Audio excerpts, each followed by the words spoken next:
Hey, what's up guys? So good news for owners of the Escort Max360.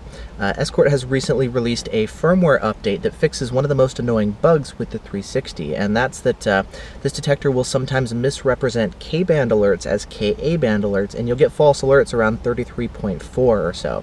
That's been a long-standing bug that's kind of carried over from the original Maxes, and Escort has finally fixed it.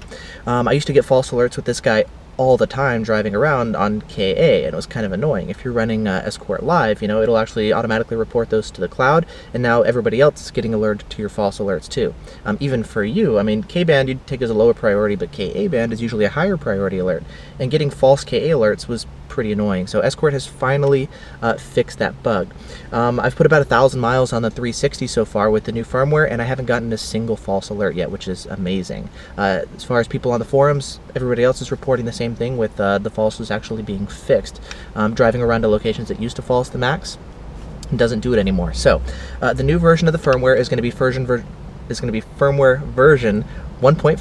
So you're going to want to go ahead and download the latest version. In order to update your detector, you're going to want a copy of Escort Detector Tools.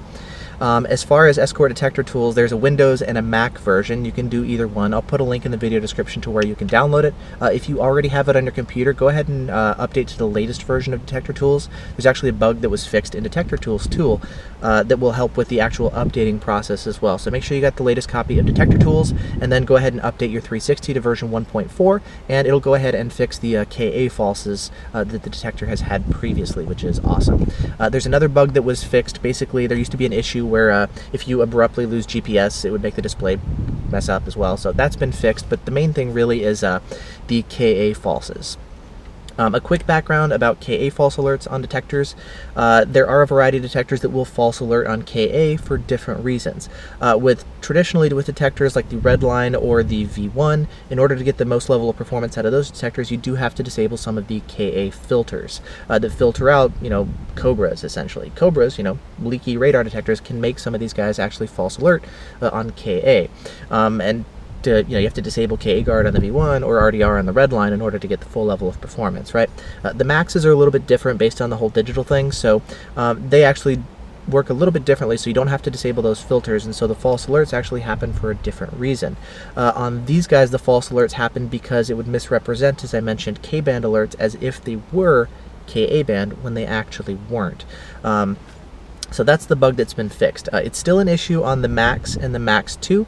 Those ones will false to about 33.6-ish. Those yet haven't been fixed, but with the Max 360, they have finally fixed the 33.4 falses.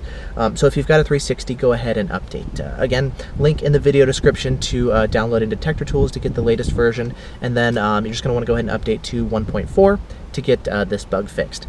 As far as performance, I don't believe anything has been changed as far as the performance. Escort hasn't mentioned anything. I haven't had a chance to test 1.4. I actually tested 1.3 against a whole bunch of other detectors when I was up in Canada. It didn't do too well. I talked about it in one of my previous videos. But as far as performance updates, I think 1.4 should be the exact same as far as 1.3. Really, the main thing that they've updated are the Ka false alerts. So for those of you guys who have been having this issue with the Max 360, or really anybody who's running a 360, it would be a good idea to go ahead and update to 1.4, get the latest firmware, and fix one of the most annoying issues that the Max 360 has had up to this point. So awesome.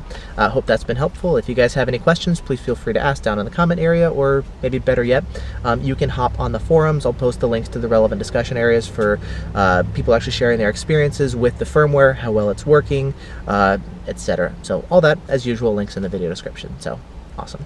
Thanks for watching, and I'll see you guys in the next video.